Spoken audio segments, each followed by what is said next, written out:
Hi, I'm Saddam and I'm a web developer. So today in this video, we'll be implementing social login page or single click login page. Through this application, anyone in their website, anyone in your website will be able to log in through third party platforms like Google, Facebook, Apple, etc. And for this application, we'll be using Django as the backend framework to manage sessions to handle all the requests and responses coming through the social login page. And we'll be using AWS service, that is Amazon Cognito, for implementing this complete application. And the most important thing is the social login pages or the single click login pages are completely based on OAuth, the concept of OAuth. We'll have a very basic discussion about how OAuth works and how we can leverage to implement this application. But for a very detailed explanation, we can have another video on only OAuth and how it exactly works. So let's start working with the tutorial first. Let's open Mozilla Firefox, and here I am already logged in. Okay, let me go to the home page dashboard of the AWS console. Yeah, so you can see I'm okay. So let's open Cognito here. Type search for Cognito, and you need just click. You need to click the first link that appears when you search for the Cognito. And here we are on the Amazon Cognito page. Just click on the manage URLs or manage user pool. Sorry. Here I am already created with one user pool. Okay, so let's leave it. We want to create a new user pool. So click on this button here, create new user pool, and name as new user pool. Let's name as new user pool. Okay, and click on this review button, review defaults, and go to attributes here, and here you can find two options, username and email address. If you select the username, this gives the permission to the users to log in to your website or to your web application through the username that will be created after they sign up to their platform. Okay, but we want the users to log into their email address that they provide while signing up to the platform. So we want to select this option and select allow email addresses. That's it. You can also explore all the other options here. You can just read it and you'll be able to understand how it works and what it is. Here comes an option. There is a checkbox. It's recommended to check in selected, so that whenever someone log into your website through their username, it will disable the case sensitivity. So here comes the attributes, the personal information that you want to take from the users, or you want your users to provide you, right? So I want email address and name at the first place. Also you can take other information like phone number, or gender, or there are multiple personal information that you want to take. You can if you want to take, but I would not recommend here right now, because when you implement Google authentication as well with this application, then Google does not return you phone number or other very specific personal details. Okay, so let's move on. Click on the next step button, and here you can see the password strength. Like we want to set the password strength for the users, like whatever they will be creating. So we want them to create a password with minimum 8 characters with numbers. Okay, sorry, I want to check in, not check out. So the numbers, special characters, uppercase letters and lowercase letters. The password should be containing all these, fulfilling all these requirements. Yeah. Okay. Then here is an option where you just make sure you click on this second option, that is allow users to sign themselves up. That is, when you select this option, then anyone in the globe will be able to create an account to your website. But if you select the first option, only the administrator of that website or that application will be able to create an user account. So we don't want that, right? So we want anyone can log into to our website, so that just make sure to select this second option. And here when an administrator creates an account on behalf of someone, there generates a temporary password, and that password will be valid for a specific period of time, and you need to mention how long that password will be valid, so I want to keep it for 3 days. Like after 3 days that temporary password will be expired, and so the users are supposed to create a strong or a permanent password in between that 3 days from when the user account has been created by the administrator. Okay, so let's click on the next step, and we don't need to make any changes here. Let's go to review, and since I know all the information whatever I have provided is correct, I don't want to review it once again. Just click on the create pool, and here you can see my user pool has been created successfully. Okay, now let's go to app clients. Here we will create an application. This application is where we will be logging to our website. This is the entry point, or you can say the end point of the application, the social login page. So let's name it as app1. So my app client name is app1, and I'll explain what is this access token, what is this ID token, and why there are some expiration dates or times you can to be more specific. We'll just explain this a few minutes later on. Then there is an option called generate client secret. Make sure to select this option, and we'll need this secret key while we'll be working on the back end. So make sure to select this option and leave all these things as default and create the app client. So you can see my app client has been created with an app client ID and app client secret. Just make sure you don't share this app client secret with anyone else, and also I'll be deleting this app client or this complete user pool after this tutorial. Okay, so we are done with setting up the app client. Now let's go to app client setting. We need to add some settings here. Just select the select all option, so that right now we have only the login page. I'll show you the login page in few minutes. And when you implement the Google login or Apple, Facebook login, those will also be visible here itself. I'll show you that as well in few minutes. Now you need to provide the callback URL. That is, when someone successfully sign in to your website, to that application, where they should be redirected to. So I want them to redirect to HTTPS. Redirect them, like any user who are successfully signed into my website, to my home page of my website. That's it. .com. So whenever they successfully sign into my to that application, they will be redirected to my website. And this is the sign out URL, so that whenever they sign out from the application, where they are supposed to be redirected to some place at some location, right? So we need to provide that link here.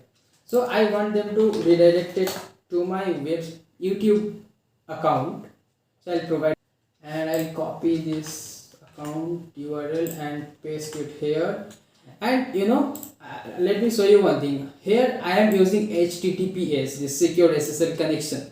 So if you remove this S, like just use HTTP and just check it out. I'll just let you know what to do it. When you save changes, here you can see there is an error stating that you can't use insecure connection here. So just always make sure whatever URL you are using, it should be SSL certified. So I'll just add actual URL of my website, that is https://sksadam.com, and just then you need to select this option. This is authorization code grant. This option must be selected if you want to handle the backend, like if you want to handle the session management and all manually through code, or through programming, whatever you call it, you need to select this option. So since we are going to handle all those things through Django, we need to select this option. Yeah, okay. Also you can change this option later on, but yeah, I'll do it right now. And also select this option. These are the option where with which you will be able to access the, okay, then click on the save changes button. Okay, now all our settings has been saved successfully. Now let's go to this domain name. Here in this domain name we need to create a URL or the domain name where this is the link where our application, our login page will reside. Okay, let me give Sadie, and you can also check the availability. And okay, my domain name is not available. I just BAM. Okay, I'll just give it Saddam, and yeah, now my domain name is available, and you can click save changes, and yeah, my domain name is created, ready now. Now if you go to app client settings and scroll down, here you can find one option called launch hosted UI. This option will be visible only when you are done with setting up this domain name, creating an app client, and setting all, like making all these settings properly in this app client setting. Then only this option will be visible, and once you click on this link, you will be redirected to create a new this sign in or sign up page. So since I don't have any account here in this application, so I need to create a new one. And how you can see the who are the users who have been signed into the website, just you can go to this user and groups, and here you will be able to find the users who have been signed up. Okay, so let's move on and create a new user. Here I'll provide my user email ID, password, and the name, let me name it learner. Yeah, since I'm a learner. Okay, I don't need to save it. So here you will just receive a verification code to the email ID that you have provided. So let me get my verification code from the email ID. Here I got it, and I need to provide this verification code, and yeah, you can see I have just landed to my website after successful login. Now here I need to show you one more thing, that is when you go to this. Okay, before that I let me show you the user. Here before we didn't have any user, right? But now we have. Just refresh this page and you can see the new user that we have just created. Okay, so click on this username link, and here you can see my name is visible, email ID is also visible, and if you take any other personal information of the user, all those information will be visible here. And since we are done with the verification code, so it is saying email is verified true. Okay, now let's go to this app client and again open this sign up page. Here in the URL you can find an option. Okay, here you can find an option called response type. Yeah, and now the response type is code. Okay, so here you can see when I am signed up with the successfully signed up from the website web application, it returned me a GET request with a code. Okay, so we'll see what we can do with this code, and if we want to change this, like if we change this, where it goes. Okay, and if we change this code to token, the response token, then the response type will be a token, like we will receive a token. Let me click select all, copy this token and paste it here. So you can find that there is some tokens, few tokens are there, that is ID token, and here is an access token, and that's a complete token, and you can see there is an expiry time. Okay, so here this token will be expired in 6 like 3600 minutes, sorry, 3600 seconds. Okay, let me show you where we have seen that thing. Yeah, here you can, if you come, yeah, here if you see that there we have provided the access token expiration and ID token expiration as 60 minutes, that is 1 hour. So that's why it is mentioning here the expiration, this tokens expires in 3600 seconds. Okay, if you change this to some other time, obviously that will change there. So these tokens will be valid for 60 minutes, that's it. But what are these tokens, what we are going to do with these tokens? So let's copy this token and let me show you what we can get from it. Let's go to jwt.io. So these are called JWT tokens, that is JSON Web Token. Okay, so we use these JSON Web Tokens to store data in an encrypted form in the client side, so that if whenever we want some data that are stored in that web that JWT token, we can extract those data from it. Okay, so let me show you what are the data available there.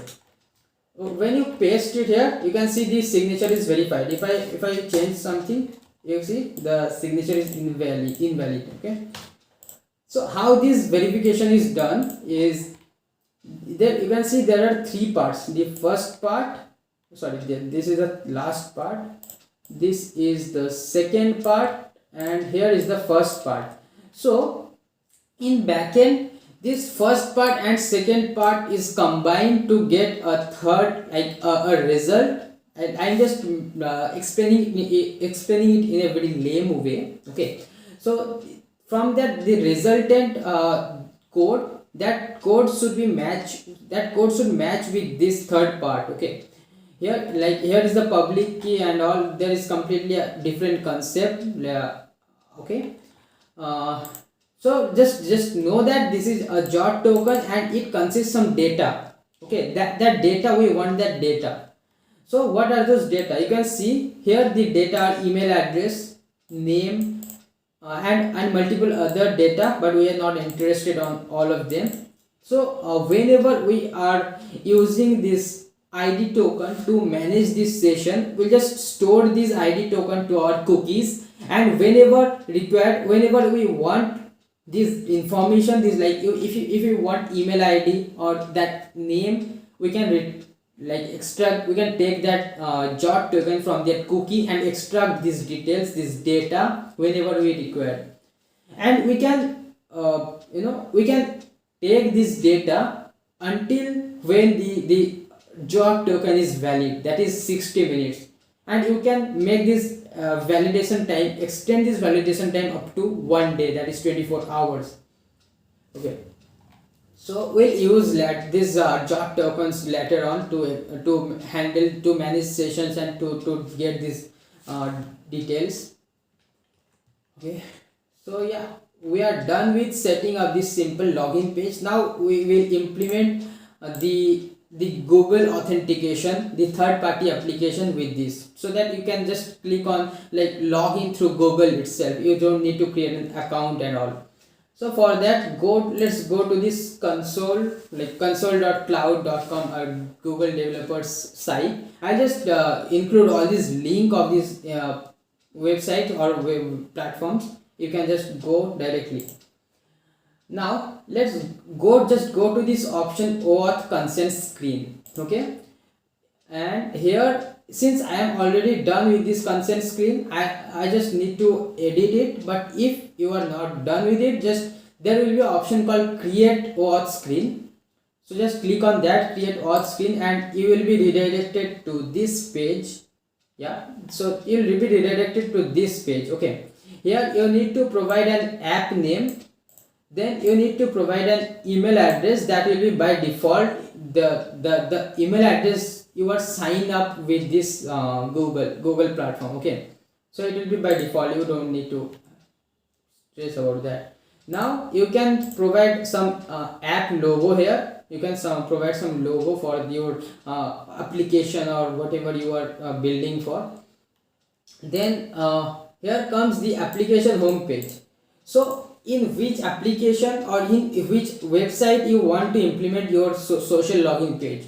Let's say I want my that application to implement on my website, my portfolio website. So I have given my personal website link. Okay, you can also provide the privacy policy link and the service terms and conditions pages link here, but I don't have that right now, so I'm not going to provide it right now. Okay, and here this is a very important part, that authorized domains, that is which application or which domains, being particular, which domains will be able to access to this Google developers page, to this OAuth consent screen. Okay, so I have provided this my domain name. So since we are going to implement that social login page to my website, and second, I need to provide this amazoncognito.com domain, because I want to link this website,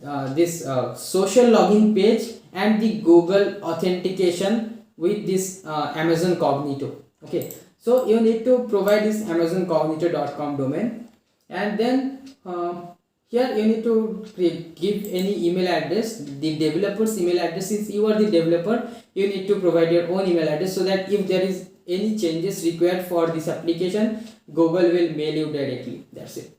Now click on this save and continue, and here you don't need to provide anything like the scopes are, you just don't need to bother about that. Save and go to save and continue. And here this is test users, that is when we create an application, this OAuth application here in this Google, this will be initially this will be a test application, and during the test application there will be a maximum of 100 people who can log in to your website, log in through this Google, you know. So we need to give access to those users, like who are able to sign into this application. So we can just click on this add users and add name of maximum 100 people. Let me add one more email.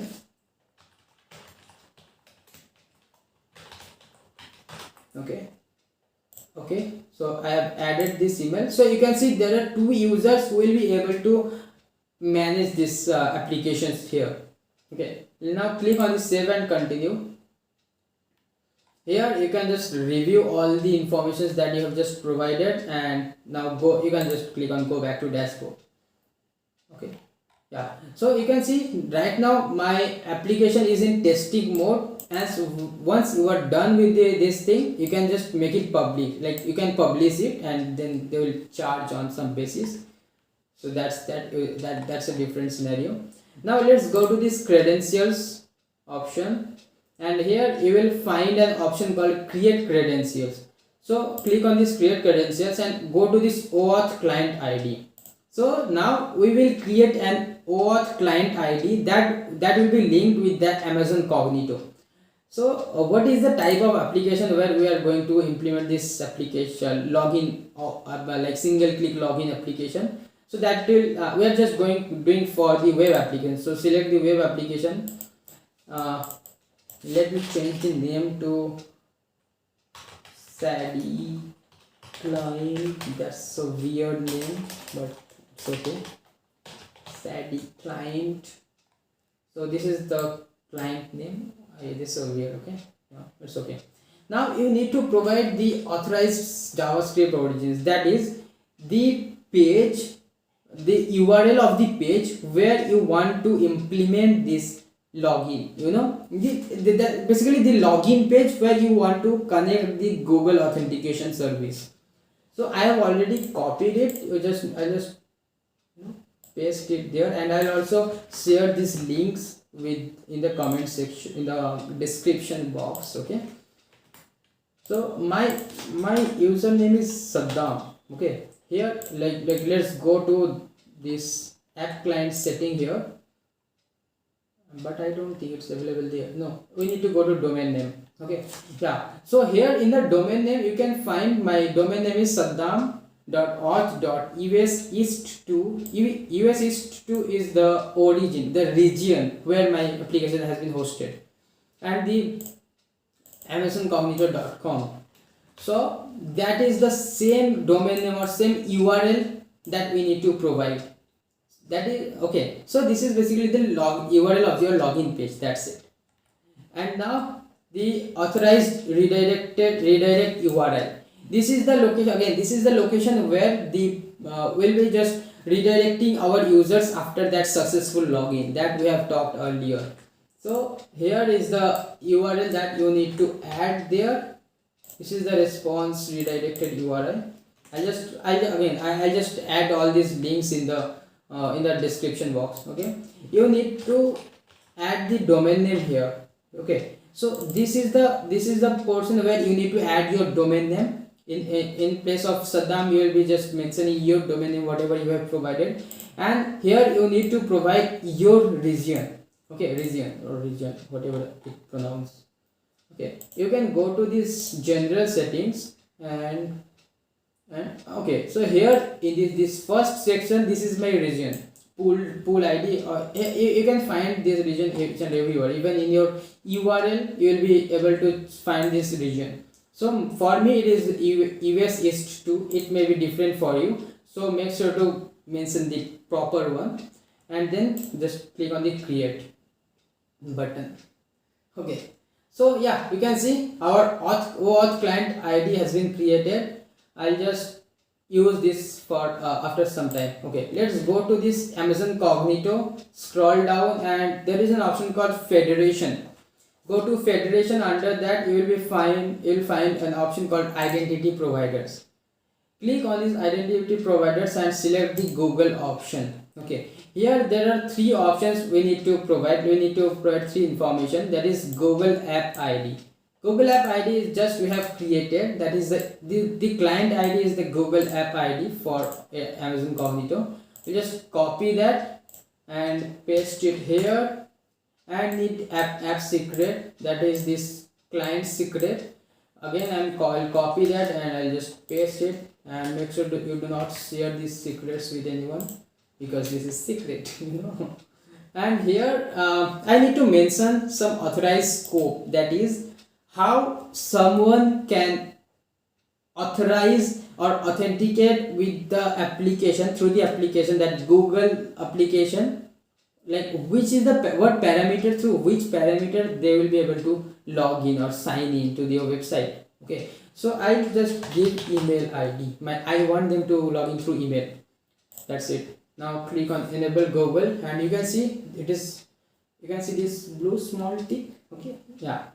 Now let's go to this attribute mapping.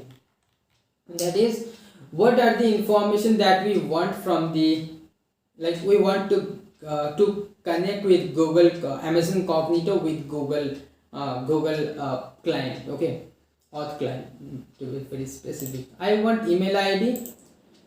Okay, as we have already mentioned earlier, I want email ID and name. Just go to name where it is. Yeah, I just want these two options to be connected. So yeah, I have just click on save changes. This is by default username, so don't do any, like no need to do anything with that. Okay, and just go to app client once again. Okay, so no, we just go to app client settings once again, and here you can now see this Google option. If you don't select this Google option and go to this login page, you'll be able to see only the login page.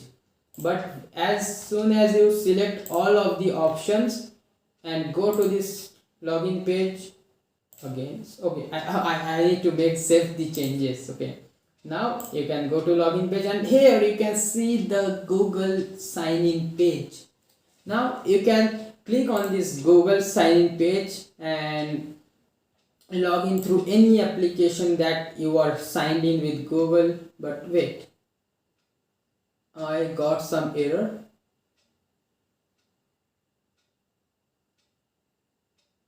Let me check out what is the error.